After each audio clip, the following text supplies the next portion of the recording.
The first message I got out of that was, I saw this guy. He was, he had two batons, and he was spinning discs on top of the baton. So it's, it's one of those magic tricks. And then he's heading into this field of grain, and the stalks of grain, first they were like, knee high, and then they're like getting higher and higher, and then he's like heading towards that. And he's so preoccupied with the spinning disc that he doesn't realize that he's headed deep, like waist deep, and then chest deep into, the field of wheat. And it just feels to me like you kind of need to watch where you're growing. Some things might be neglected in your life. Like, honestly, it could be like physical things. Like, the garden is overgrown. I need to, get the tools to try to keep them at bay, to cut them down, or, to like maintain your own personal household. Or I also felt like it could be just, taking care of the practical responsibilities in your life, rather than daydreaming, rather than thinking about all these things. Like the discs that are spinning, they don't really matter. It matters where you're going and where you're headed and which direction you're headed, and whether or not that is the right move for you. Okay. So those are the messages coming through from the last reading. And in terms of this reading, when I was shuffling the cards, the image that I saw was, I saw a bridge, and there's one person standing on one side and another person standing on the other side. The man is standing on the right side, my right, and he's extending his hand out to the woman on the other side. And the woman on the other side, she sees it, and then she's looking over the bridge at the water. She's looking at the koi fish that are around. And then she's like, looking at the sky, looking at the clouds. And then she seems like she's either being very frivolous.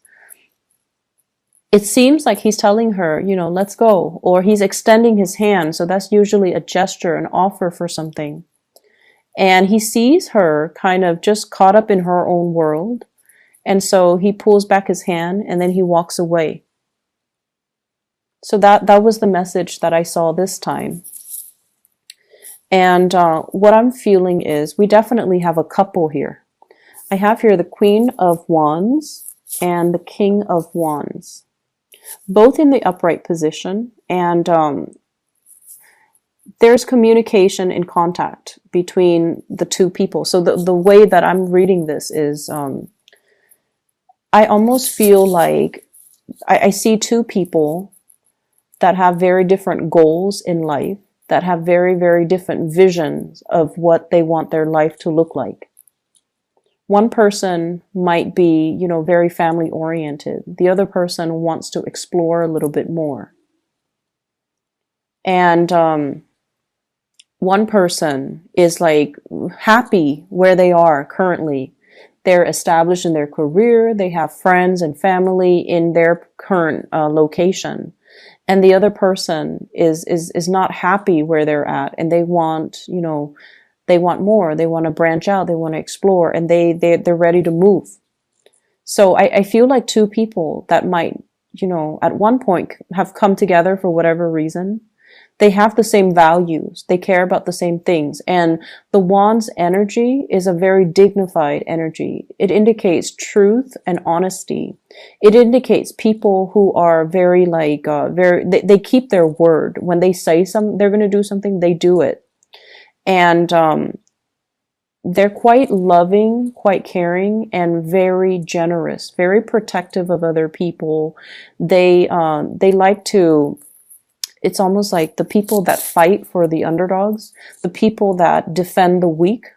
So the Wand's energy, it's a very dignified energy. And I definitely feel like you and the other person You have the same values, you have the same goals, and you both have, a strong sense of morality and dignity. But I feel like one person is very settled in their career, in their life, and they're like, I'm not budging from this geographical location. I'm happy here. And then the other person's just like, I'm not really happy here. I want more. I want something else. I want to change of scenery. And so there might be discussions between you and another person regarding that. Just the fact that geographically, this might not be the best location for one of us. So let's compromise. Let's see how we can work things out. Let's see let's see how we can compromise. But I definitely feel like one person's really unhappy. One person wants to go. Hence that man on the bridge wanting to go. And it might not even be a biological man. It could be the other person is not happy and they're ready to move. Okay. They're ready to go. And so there's a lot of contact communications about this. I'm also seeing, for those in partnered relationships and in stable relationships, there might be discussions about, wanting to have children, wanting to bring like another person into the family unit.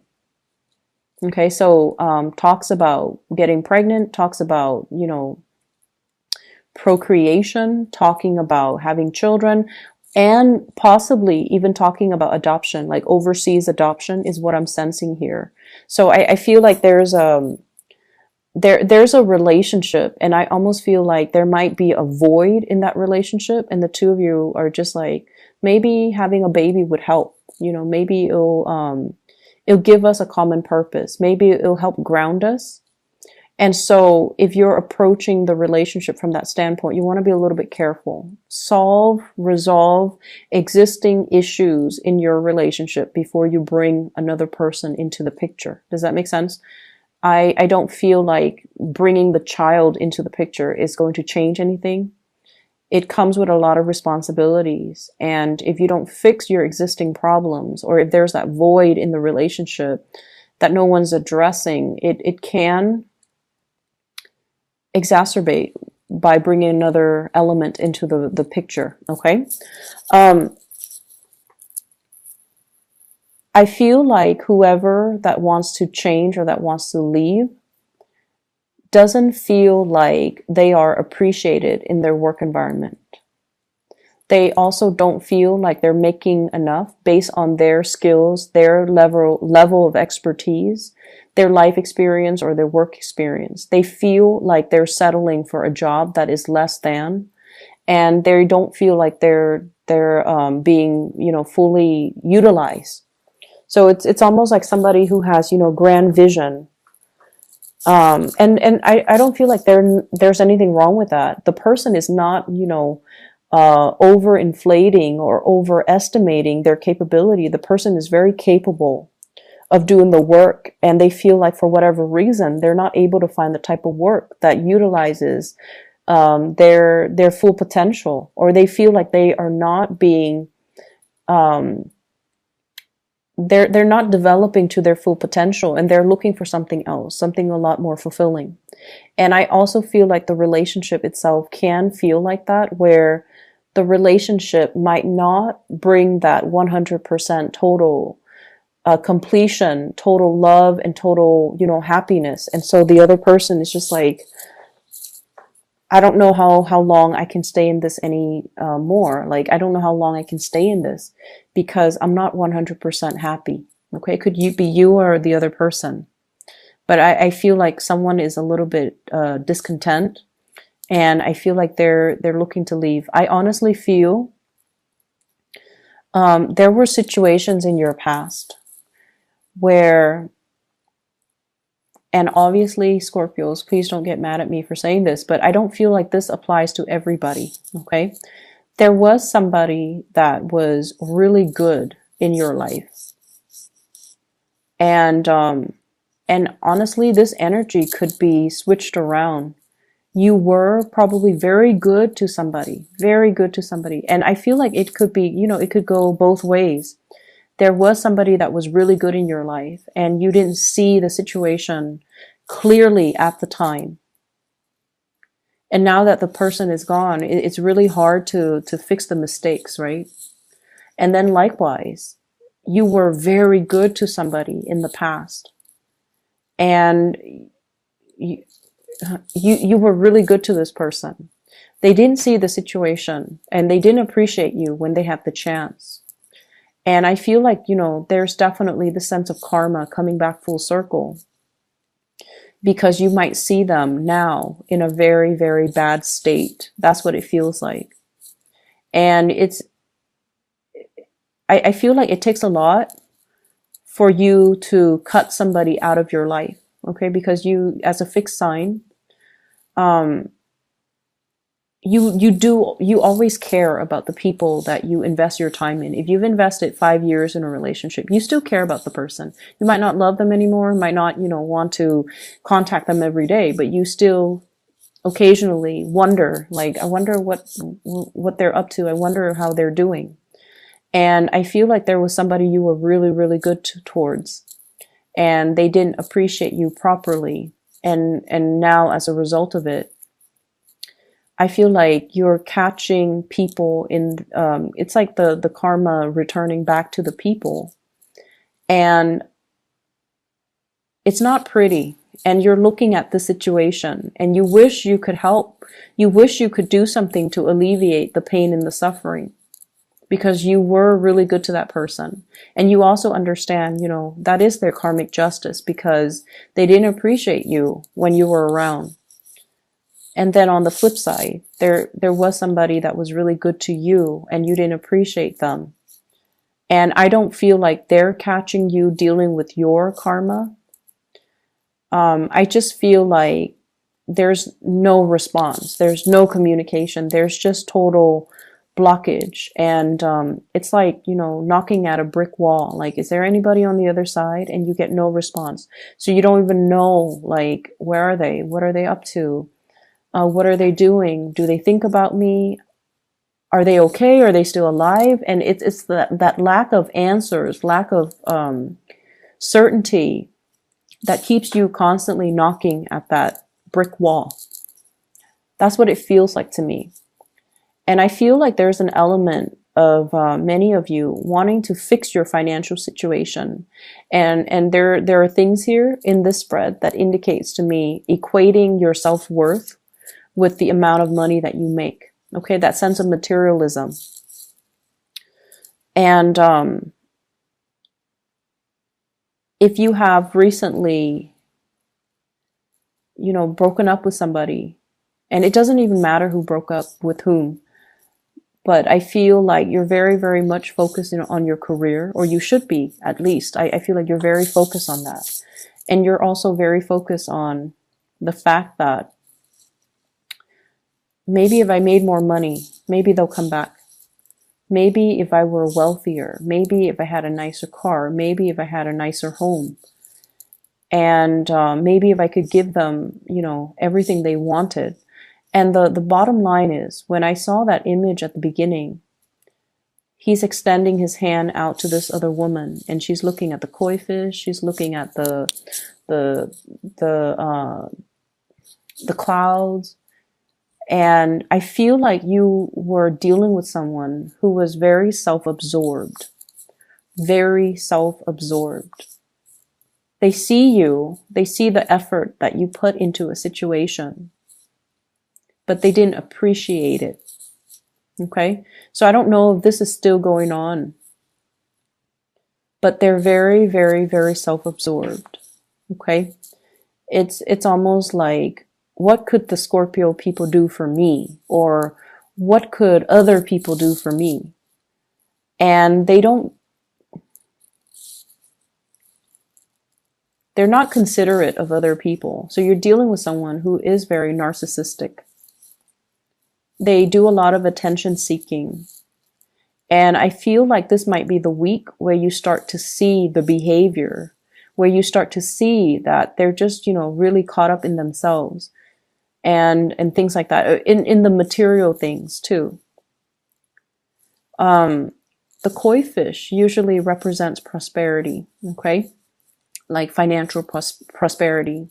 So somebody is very much caught up in that material world and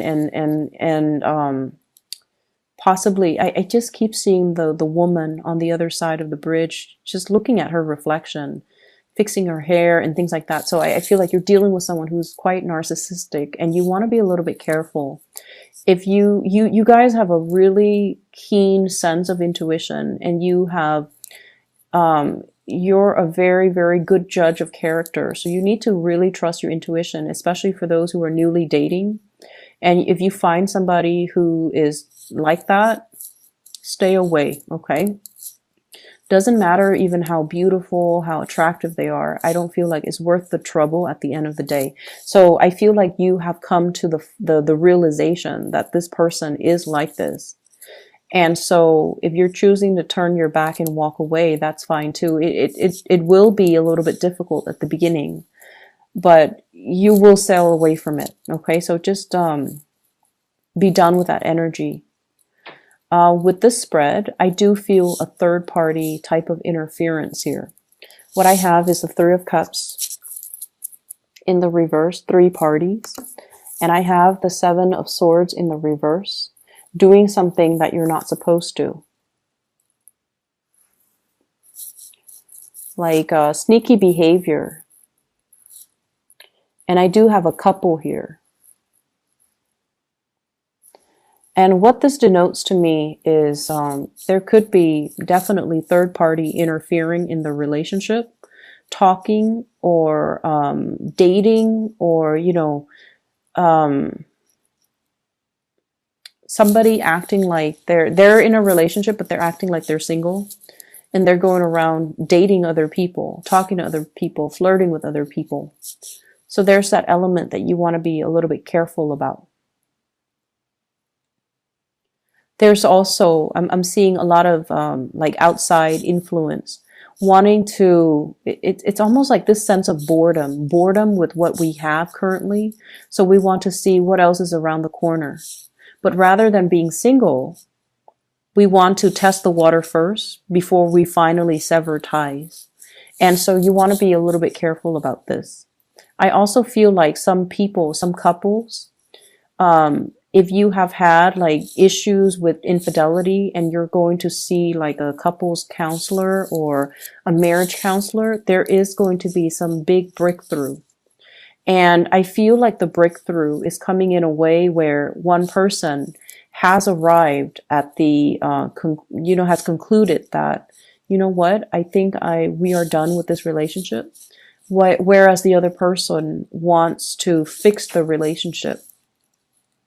So the truth that is coming through, it might not be exactly the way that you're hoping for, because a lot of people go to couples counseling or marriage counseling, and they're like, let the therapist fix it for us. Let the person fix it. But the therapist might recommend, maybe you guys should separate. Maybe the relationship is done and over with, and you guys need to see other people. And then, do that for about 6 months and see how you feel. And some of you might have some breakthrough in the therapy sessions, and you're deciding that, or at least one person decides, let's call it quits. So I feel like there's something very final coming into the picture. And I feel like it has been like this for the past 3 years. It might have been like this for the past 3 months. And there isn't anything to fix. It's almost like the end of a karmic cycle. I do see one person in a relationship succumbing to temptation, and the other person might still want to work at the relationship. But there's still a lot of like resentment. I do feel the resentment coming through. Where, a lot of the times when somebody cheats on us, it's not just the thought of them with another person that aggravates us, right? It's not just the thought. It's also the self-doubt, like, why wasn't I good enough? Why did they have to seek somebody else? It brings up a lot of self-doubt. It destroys your sense of self-confidence. And not only that, the aftermath of finding out too, it hurts your ability to trust other people. So infidelity is very, very damaging. And so I feel like for those who are dealing with this, I feel like it really hurts your self-esteem. And it also, I see resentfulness, resentment. And I feel like some of you might have kind of suppressed it, but you haven't really gotten over it. And if you are doing any type of, marriage counseling, couples counseling, or even individual counseling, there are things that are going to be triggered. Okay. And it's bringing up to the surface so that you can address it. So you can like shed some light on it. So you can move away from it. And I do see as well a huge element here about doing a lot for your relationship partner, you guys doing a lot for your relationship partner. And the other person was just not aware. The other person was so caught up in their lives, their problems, their issues, their own, just narcissism. And the way that it came out is this card, okay, the star in the reverse. It's somebody that could be very beautiful, very attractive, very handsome, whatever you want to call it. But they're very stuck on themselves, okay? And so I feel that you want to be a little bit careful who you're dating. You want to be careful about who you're involved with. And you want to be a little bit careful about who you give your energy to. I feel like this is, even if you tell yourself, oh, I'm only going to, I'm only going to have a one night stand with that person. At the end of the day, you want to reassess your standards. You want to just tell yourself, is this somebody energetically that I want to be around? Probably not. Is this somebody that I even want to let my friends know about? Probably not. There's something about this person, I feel like they're quite attractive, but at the end of the day, maintain your standards and, be true to your standards, okay? You want people who are beautiful all the way around, inside and out. You don't want to settle for anybody who is especially narcissistic. And so even if it's just a one night stand, I don't feel that it's good for you to give your energy to this person.